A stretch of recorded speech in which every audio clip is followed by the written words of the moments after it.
Well, good morning, committee. We're going to go ahead and get started. We do have a quorum, barely. But, committee, we're going to open with the hearing on Senate Bill 542. Amelia, will you give us an overview?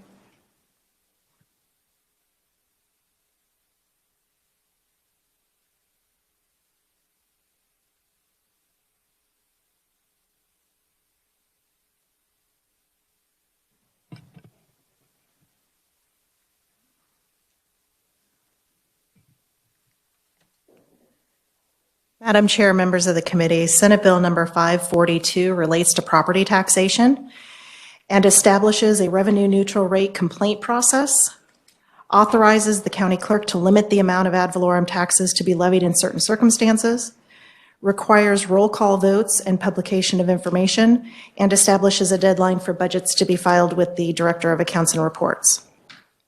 Specifically, Section 1 would amend KSA 792930 to add an annual December 31 deadline for filing copies of budgets with the Director of Accounts and Reports. The statute currently has the requirement of filing those copies. It simply does not have a deadline, so the deadline is the amendment there. Section 2 would amend KSA 792988 to include several additional items.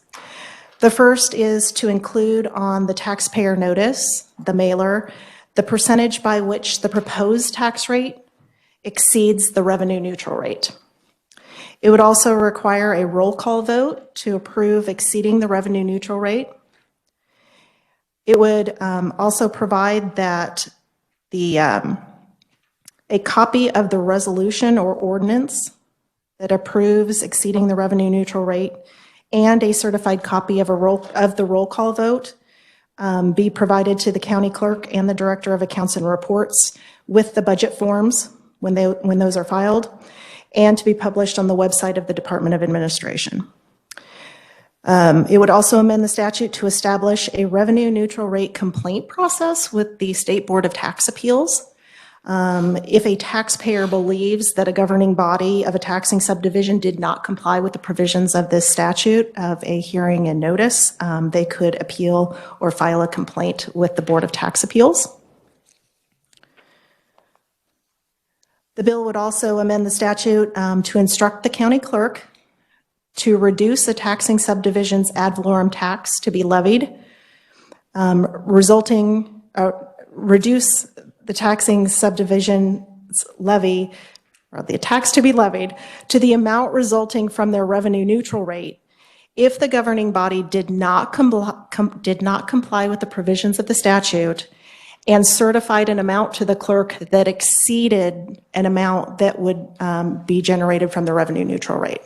So if they failed to comply and certified a revenue higher than that, the clerk would reduce that amount. The bill would also require that budget and revenue neutral rate documents be made available to the public on the website of the Department of Administration. And that website would also include certain information by county and taxing subdivision relating to the revenue neutral rate process. And if you look at the end of the bill on page 6, you can see the list of the additional informational items that should be provided on the website. And the bill would take effect from and after publication in the statute book, and I'd be happy to stand for questions. Great, thank you, Amelia. Committee, any questions for Amelia? Seeing none, thank you. Committee, our first conferee is Dave Traubert. Welcome. Thank you, Madam Chair, members of the committee. Dave Traubert, CEO of Kansas Policy Institute. We're pleased to be here to testify in support of Senate Bill 542. But before I get into that, excuse me, I want to share some good news with you. The bill that you pioneered in this committee last year has already produced some pretty remarkable results. We just got this information from the Department of Revenue, and what we found is there are 26 counties in which the property tax is collected for education, which is school districts, community colleges, anything that's considered education. 26 counties, the education tax is lower than was the previous year. And in 22 counties, the same applies to local government. So that's city, county, township, special district, all lumped together. 22 counties had lower. There were also a lot of counties that had pretty small increases. About 40 counties had a combined increase of education or local government less than 3%. So that is a really, really strong endorsement for the effectiveness of this law. Now, to talk about a few of the provisions in the bill, this year we did a pretty extensive, probably the most extensive open records project we'd ever undertaken. We reached out to all 105 county clerks to gather the information in August so that we could provide a database of people to see when these things were going to occur. And then we followed up in November and to get the information to show what was taking place, what was finally approved versus the revenue neutral rate. In the process of doing that, we discovered that the clerks are already sending a report to the state that shows the approved rates. So to have them also include the revenue neutral rate on that and the percentage change is practically a no-brainer. It is really simple. It's probably less than 30 seconds to amend the Excel sheet that produces that information.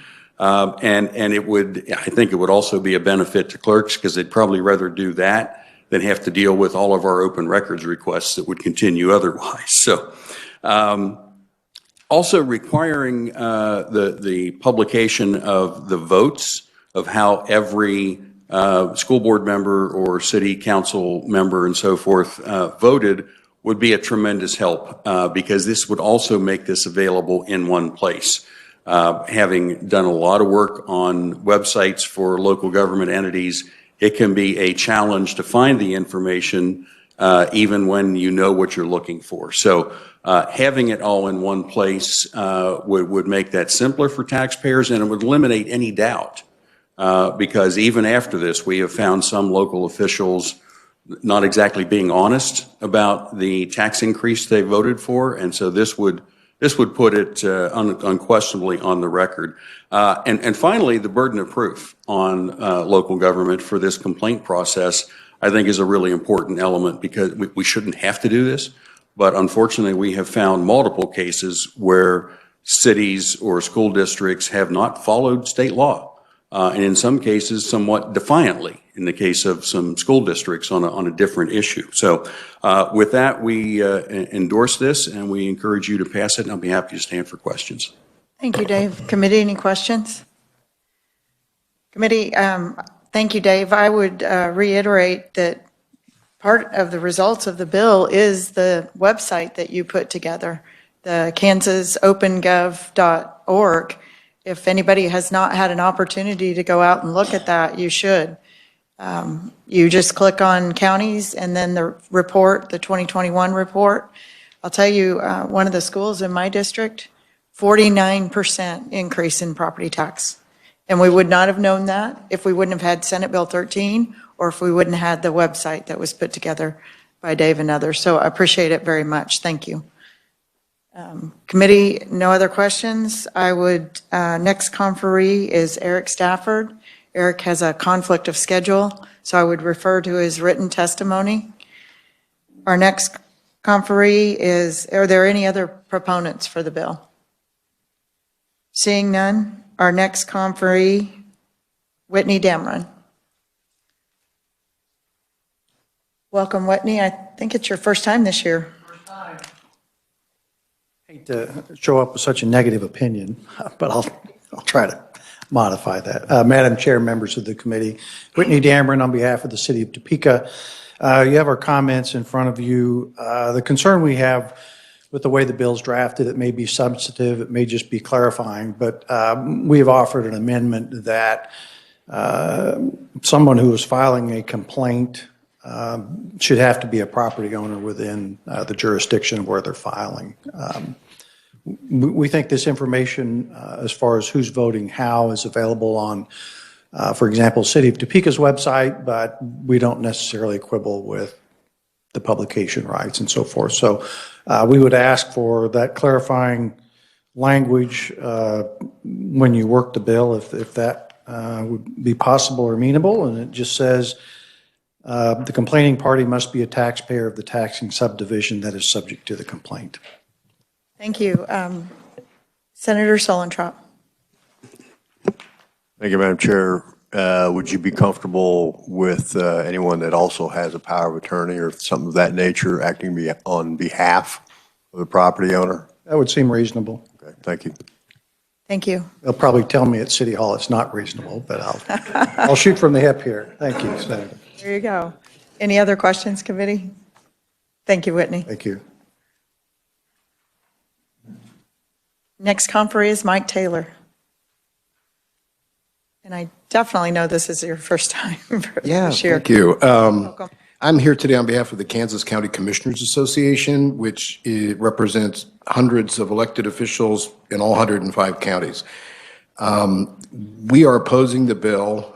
We think it's cumbersome and creates some obstacles that don't need to be there. First, I'll point out, we don't have a problem with the roll call votes being posted, or being roll call votes. Most of the votes taken at a city council or county commission are roll call already.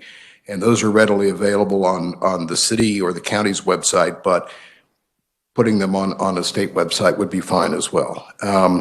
One thing we do have concern about is allowing any taxpayer anywhere to file a complaint with the Board of Tax Appeals. We would agree that it should be somebody who lives in that jurisdiction or owns property in that jurisdiction. The other issue that I would raise with filing it with Voda is we know that Voda is already 5-6 years behind property tax appeal cases. So if you dump another 100 or 36 or however many it is, complaints about the way the process was handled, I'm not sure what good it would do if somebody files a complaint on the way a 2023 budget process was handled and Voda finally rules in 26, 27, or 28.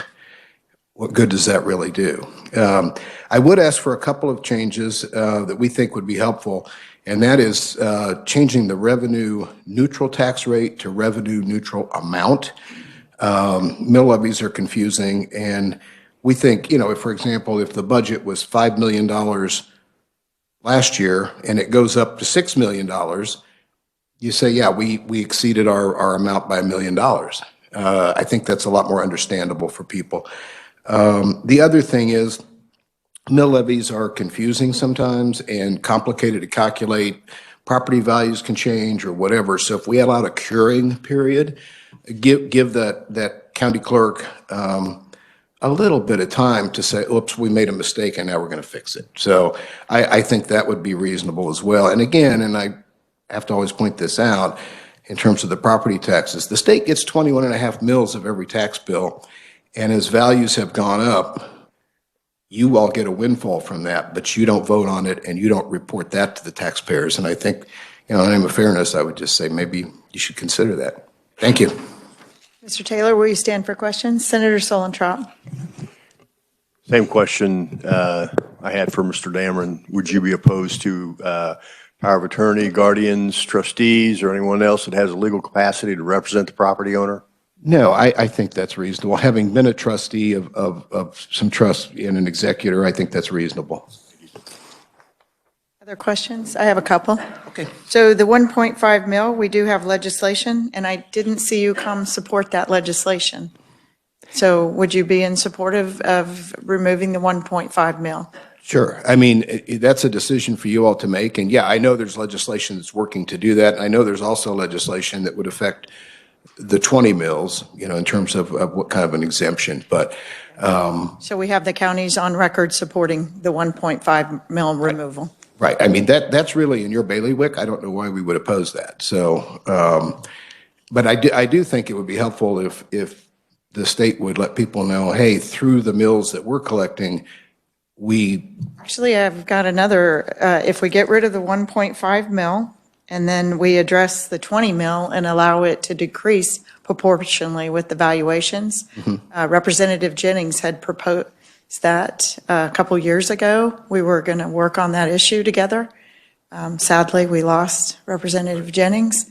but I would like to continue that effort. It was a good solution, and it would address the problem that you're talking about. Okay. I don't think it's a problem. I think that by taking the valuations across the state and lower the mill levy proportionally, it would solve the problem, or solve your concerns, whether there be a problem or not. Yeah. Okay, thank you. Yep, thank you. Committee, any other questions? Seeing none?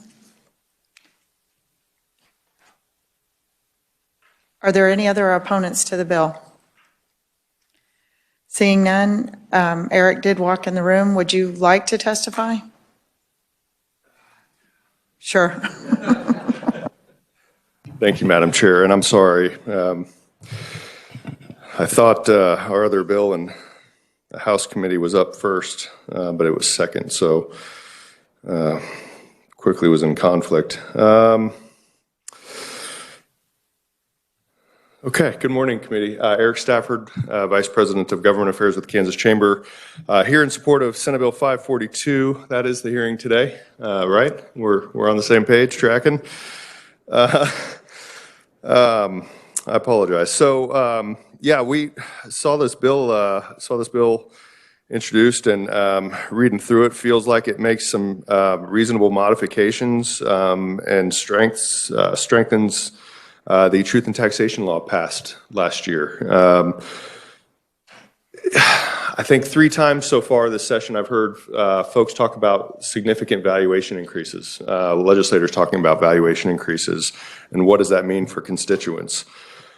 The Truth in Taxation law probably couldn't have passed at a better time because of the impact of the pandemic and the drive in demand for homes, which has significantly increased property values. Will local units of government reduce the mill rate, or will they hold their Truth in Taxation hearing and vote to bring in more revenue, significantly more revenue? I know my valuation increased 18%. It's probably the same for every home in our neighborhood and most of our community here in town, and it's no different everywhere else. So, posting approved budgets, posting the roll call votes, formalizing a complaint process for taxpayers, these all seem like reasonable modifications to that law. Happy to answer any questions, but again, the complaints will increase, but at least there is now transparency in our process of how local units of government will handle property tax increases. So happy to answer any questions. Thank you for accommodating us today. Thank you. Committee, any questions? Seeing none, thank you. Thank you. Is there any other person that would like to testify as an opponent to the bill? Seeing none, I would draw your attention to written testimony from the City Manager of Derby, Michael Koss, City Manager of Overland Park, Stuart Little, the City of Prairie Village. And we do have neutral testimony, Jay Hall. Welcome back, Jay. Thank you, Madam Chair, members of the committee. Jay Hall, Deputy Director for the Kansas Association of Counties, as well as their General Counsel. I'll start by answering Senator Sellentrop's question. We would be in support of having that available to both residents and taxpayers as well as their representatives. So I just go ahead and dispense of that here at the beginning so you don't have to ask that question at the end. On to my testimony. We are requesting a handful of smaller amendments to this thing, but the big one that is at the beginning is changing from a revenue neutral rate to a revenue neutral amount. And the reason we want to do that, as Mike Taylor referenced earlier, is that taxpayers don't really deal with the mill levy. They deal more with the actual dollars. And so, and throughout the bill, you actually see, and throughout the legislation, you actually see, we're actually focused on the amount because we're focused on the amount that the rate produces. And so it makes some sense to, rather than tie it to the rate, to tie it to the amount so that we know what we're actually collecting. The other thing that happens is as valuations change, the mill levy necessarily will change. So, and valuations don't just change year to year, they also change within the year as appeals are filed, as the appraisers and our folks work with taxpayers. Valuations may go up or down from what we actually have in June and July when we're going through the budgeting process. What doesn't change is once the county commission votes on a budget, the amount that they are budgeting, the amount that they intend to collect from property tax, that won't change. The mill levy may change as things go up or down, but the actual amount that they intend to collect won't change. So we would ask for that change. We'd also, as said before, we clarify that only taxpayers in the jurisdiction may file or their representatives.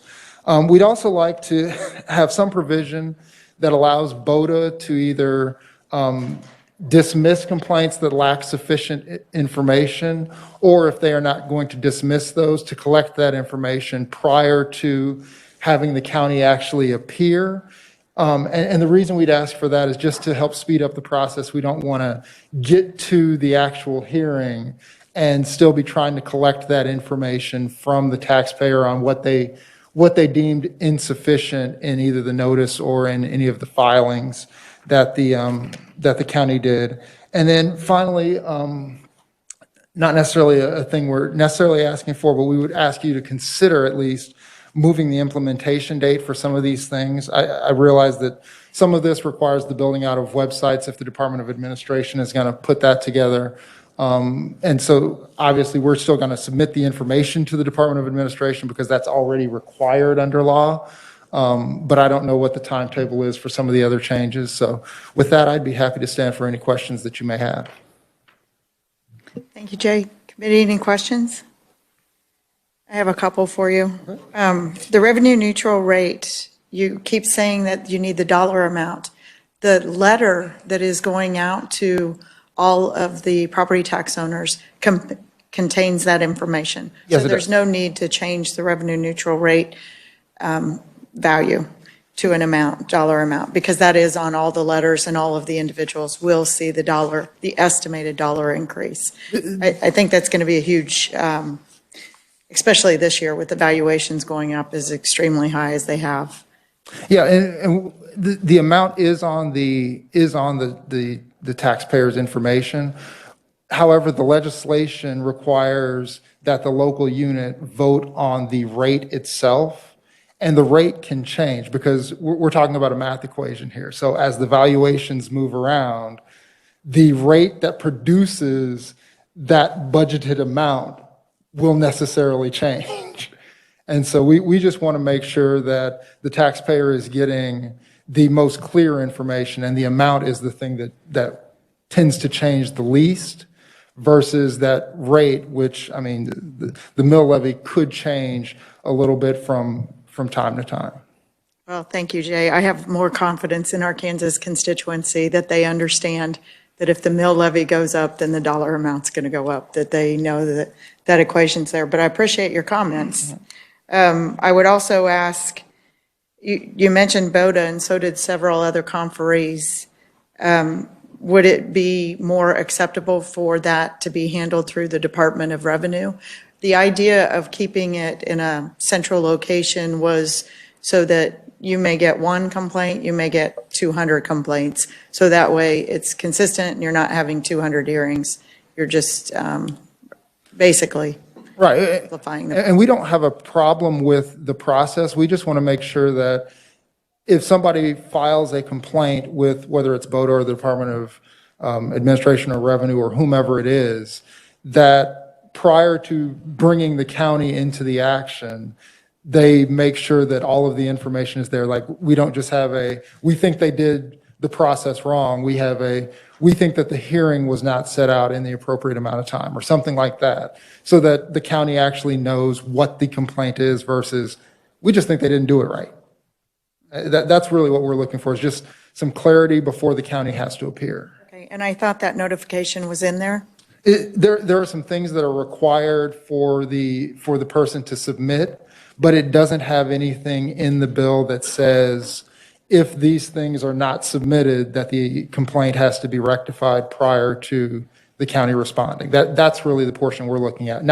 We don't have a problem with actually having the county respond. We just want to make sure all of that information is actually contained and that whomever handles the complaint, whether it's Voda or some other entity, can go back to the taxpayer and say, what is it you're complaining about prior to having the county respond? Okay, thank you. Thank you for your input. The committee will definitely consider that. I have one last question. This is a little off topic, but I find it interesting, the Kansas County Commissioners Association, and you're the Kansas Association of Counties. Yes. Are taxpayers aware that they're paying for both of those groups, lobbying groups? Do you think? Probably, yes. Really? It's- I wasn't aware until right now. It's voted on in the budgets for the counties. Okay, and that line item is available for people to see in each county? It should be, yes. I mean, at a lot of our county commission meetings, they actually vote specifically on whether to renew their memberships, so. Okay, thank you. Thanks, Jay. Thank you. Other questions, committee? Seeing none. Thank you, Jay. Sir, neutral, we have Eric Sartorius. Welcome back. Good morning, Madam Chair, members of the committee. I'm Eric Sartorius, Executive Director of the League of Kansas Municipalities. Appreciate the opportunity to be here as a neutral testifier on Senate Bill 542. We do appreciate both the past several years working on this issue and the willingness of the chair to look at how best to achieve the goals she kind of laid out for the committee. And I think one of the things that, excuse me, has been overlooked in the past 2 years is that the tax lid that had been in place for several years was replaced with this. And what that has done is I think, given more control back at the local level while expanding transparency. I know many of our cities are exceedingly pleased that was the trade-off. We're supportive of many provisions of the legislation, including requiring that a roll call vote be taken and be sent to the Department of Administration. We also think that the Department of Administration, being the receptacle of all of these data points, is good also. I've used their website at times looking at budget reports, and it is nice to be able to have that in one spot. And so putting that all together makes good sense. My testimony does speak to revenue neutral rate going to a revenue neutral amount. Again, I understand the chair's concerns. I think what Senate Bill 13 did and what Senate Bill 542 is aiming to do is increase transparency, increase participation, make it simple for folks to understand what's going on. It's not pleasant to get put on the spot to explain what a mill levy is. It's pretty easy to explain what a dollar is and whether a dollar is going up or down. I also think anytime you can take some equations and math out of it, it certainly makes my day easier. I think it also cuts down on the potential for errors. One position that I don't think anyone else has mentioned that we would like consideration of is some type of safe harbor provision where things beyond a local government's control go awry and for whatever reason something is not done at the correct time and there's no current provision to cure those. Currently, myself as a taxpayer, if I realize that I sent the government way too much money, I can amend my return. I can adjust that. I, as a business, can do that. Senate Bill, the revenue neutral rate process currently doesn't allow that, and it's not just a what if. I think instances were fairly few and far between, and maybe this past year was a learning year, but we did have examples where cities did get sidelined significantly due to nothing that they outwardly did. We had one city who used the form that was on the Accounts and Reports website. They used that, they went through the process, they turned that into the county. The county said, that's an outdated form, revenue neutral rate. We had another city that used the Accounts and Reports form. It went through laying out all the things, your hearing date, all of these elements that autofill things. They submitted that for public record. It was published. They found out 3 weeks after the fact that, in fact, the form did not do what it was designed to do, and it did not autofill that information, so it did not have the hearing date, and therefore, when it came to the county said, you did it wrong. and you're at the revenue neutral rate. The city went back to pull up the form. The form had been pulled down off the website. The form was then put up on the website about 3 weeks after the budget process. And now it works. So I guess that's good news going forward. The final thing that I would touch on in terms of snafus, yesterday you all, as you were working bills, I just wanted to clarify a piece. The chair suggested possibly including the city of Latham's fix on their sales tax. And to make sure there are no miscommunications or misunderstandings, they didn't do anything wrong. They did not need to come to the legislature to ask for permission. It was part of their general sales tax authority. They followed every single step correct, and they turned in the notice to the newspaper, who didn't publish it in time. And so the result is there before you, much like we've had 7 or 8 other instances in the past decade, where through no fault of the local government, there's an error made and they come to you seeking that. So just to clear up, Latham did it right, but it still got screwed up. And so that's why they're in front of you. Finally, touching on whether it's Board of Tax Appeals, whoever it goes to, I think there's some pieces there. Understand Senator Solentrop's issues, no issues on our part. Do think that it would be important in some of that language to confirm, like on page, I think it's page 4, lines 26 to 28, that the complaint actually is sent to the jurisdiction, some way to confirm that that does actually occur. And then further down in the process, some sort of specificity as to how and when that hearing occurs. It currently doesn't say who provides notice or that there's any lead time, whether it's, hey, we're going to have a hearing later this afternoon. I think there should be some reasonable thing in there. If we're truly looking to make sure that people are doing things correctly, then I think it's fair for the process to work as well as it can. With that, Madam Chair, we look forward to working with anybody and would stand for questions.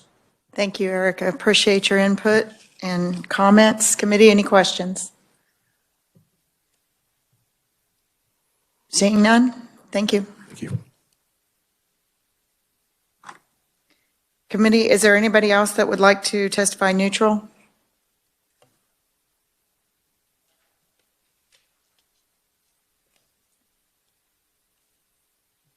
With that, we will close the hearing. Actually, I would like to ask the department a couple of questions, if you would mind, before we close the hearing on it.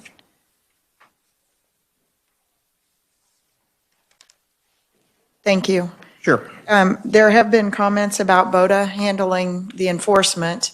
Would enforcement of this bill and the revenue neutral rate would that be something that the department could handle?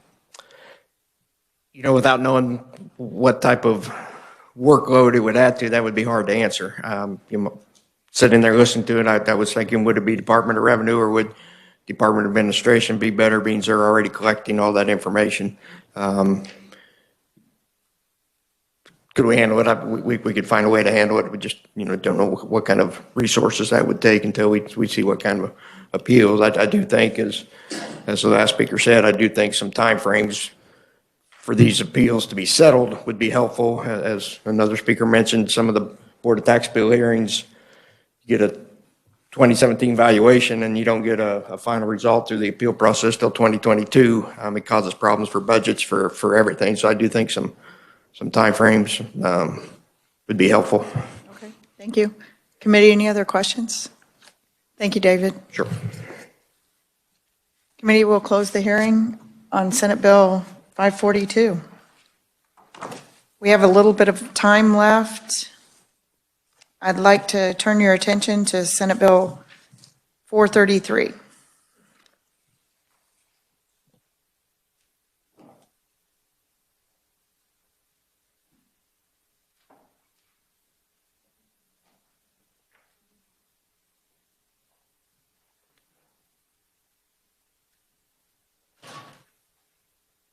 Amelia, do you mind giving us an overview? Thank you.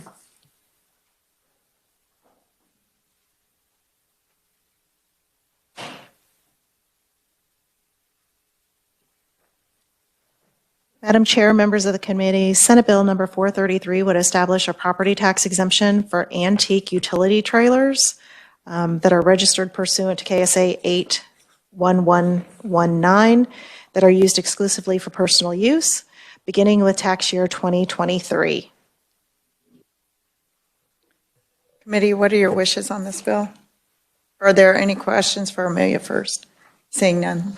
What are your wishes on the bill, Senator Peterson? Would you like it on the consent calendar? Or?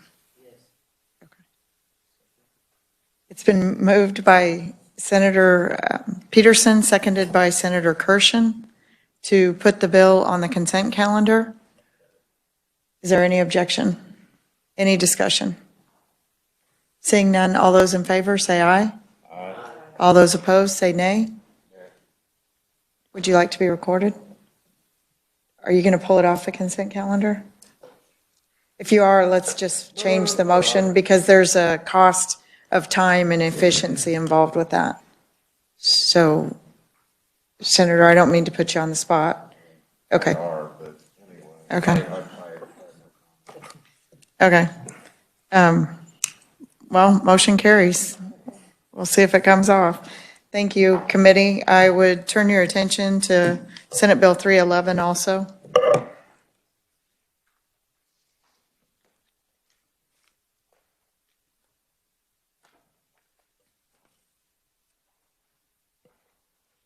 Amelia, thank you. Madam Chair, members of the committee, Senate Bill number 311 would provide a sales tax exemption for certain purchases and sales by the Johnson County Christmas Bureau Association. And I would like to note from the reviser's perspective, this is a carryover bill from last year. And so we would need a technical amendment to bring in the current language of the statute 793606. Thank you, Amelia. Committee, are there any questions? What are your wishes on the bill? Senator Baumgardner. Thank you, Madam Chair. I would like to request that the appropriate amendments be made to bring it up to date. And with that, as amended, that we move it out favorably for passage. Is there a second on the motion? It's been moved by Senator Baumgardner, seconded by Senator Peck. Discussion on the motion.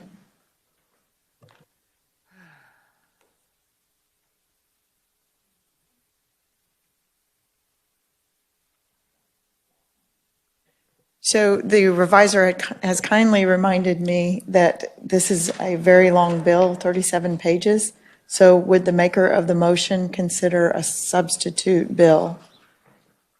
So it'd be Senate substitute for Absolutely. Senate bill. Senate substitute for Senate Bill 311. It would save on paperwork and expenses. Absolutely. Thank you for considering that. Would the second agree? Thank you.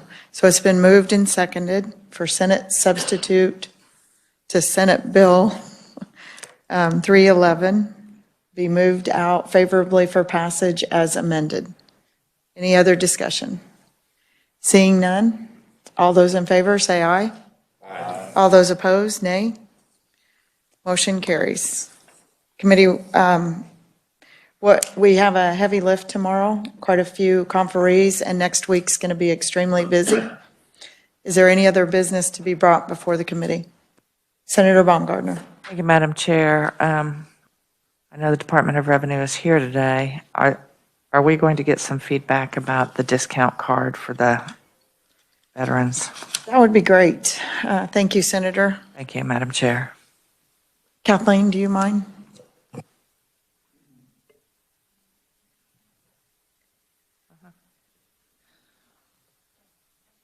Madam Chair, members of the committee, Kathleen Smith with the Department of Revenue. We have visited with the Department of Revenue with Oklahoma just to kind of find out what they were doing. And they are just issuing a credit card size type card that identifies that individual as a disabled veteran. It does not have the scanning ability at this point. We're also researching, we do have a vendor that produces our driver's license, and it does have the scanning strip on the back. So we are in communication with them to figure out whether they may be able to provide that for this type of situation. I don't have any answers at this point, but we are researching it. Thank you, Kathleen. Senator Baumgardner. I'd just like to say thank you. Boy, if we can get the scanner strip, that would be awesome, but I assume there's an upcharge on that. I would assume so as well. I mean, it would be very slick if we were able to do that. And we did research to find out how many disabled veterans we do have within the state of Kansas, and I think it's around 6,700 at this point. Is that at the 50% level, or is that? It's 100%, I believe, is what it is in the bill, Okay. how it is provided in the bill. They have to have 100% disability. Correct me if I'm wrong. Okay. 100% disability. Okay, thank you. I just wanted clarification. Any other questions, committee? Senator Holland. Thank you, Madam Chair. A couple questions for Kathleen, if it's appropriate, about this. I like the gist of this program. What concerns me at this point is is this the most efficient way to implement it? And when I say that, I mean, we've had for years the sales tax, the income tax, excuse me, the sales tax, the rebates, you do through your income tax form. And what I'm concerned about the way this is being implemented is what types of additional burdens are on our retailers to implement this versus maybe just doing a general, once again, sales tax rebate type of thing directed specifically to our veterans. Would the department opine as to their preference on implementing whatever scheme to provide this type of tax relief to our disabled veterans? Kathleen. I think from the department standpoint, at this point, it would be much simpler, and we would be able to issue a credit card size laminated card for our disabled vets that just shows that they are a disabled vet and that they would be exempt from sales tax on these specific purchases. I have reached out to some retailers at this point, and I don't have all of the information, so if you could give me a little bit more time, I think there might be some issues on the retail side of them trying to scan something that would show that this disabled vet is actually exempt from taxes. So I need to do, I mean, like I said, I have contacted a few, but I don't have all of the answers at this point. So if you could give me some more time, that would be Senator Holland. beneficial. Thank you, Madam Chair. One more question. Sure. Thank you, Madam Chair. So the final question would be, can you tell me, Kathleen, can you tell me, I just forgot my question. I'm sorry. I apologize to the committee. Thank you. Committee, any other questions? Senator Peck. Thank you, Madam Chairman. I really appreciate the department's effort and information regarding what Oklahoma has done, because I was guessing on some of it. But would it make it easier for our retailers and the department if, rather than specify food, personal hygiene items, and cleaning supplies, if we made everything sales tax exempt, possibly up to a dollar amount, like $1,000? So any purchase that a 100% disabled veteran made would be sales tax exempt up to a certain level. And the reason I pick 1,000, that would include like most washers, dryers, those type of things, but it wouldn't include a car or anything. Like Oklahoma, they're just totally no taxes, zero taxes on anything. Well, but anyway, would it make it easier if, for our retailers and for the department, if we just, rather than specify certain items, it was any item up to a certain dollar amount? Kathleen, yeah. I would like to be able to research that idea, if that's possible. Give us a little bit of time to research that, to see if we would be able to do that, see that there wouldn't be any problems with Streamline, with our agreement with Streamline. So I would like some time to research, if at all possible. If you may, Kathleen, I would add that research and also what the fiscal note would be if we would to mimic Oklahoma, removing all sales tax for disabled veterans, 100% disabled. Senator Holland. Thank you, Madam Chair. I remember my question. Kathleen, can you tell me from the perspective of, is the current, as the bill is outlined currently, is that streamlined sales tax compliant? It is, sir. Yes. Okay, thank you so much. Thank you, Madam Chair. Thank you. Any other questions? Senator Peck. Thank you, Madam Chairman. Do you know, is Oklahoma a part of the streamline? Yes, they are. So the reason I ask that, Madam Chairman, I would think that whatever we would do, if we match Oklahoma, would be streamline compliant. That's why I want the fiscal note. Yeah. Yeah, I think that'd be great. Okay, thank you, Madam Chair. Thank you. Committee, any other questions? And I want to thank Kathleen and the department for such quick turnaround. We appreciate your attention. I know you've got a lot of other work, especially this time of year. Thank you. Committee, is there any other business? Seeing none, we're adjourned.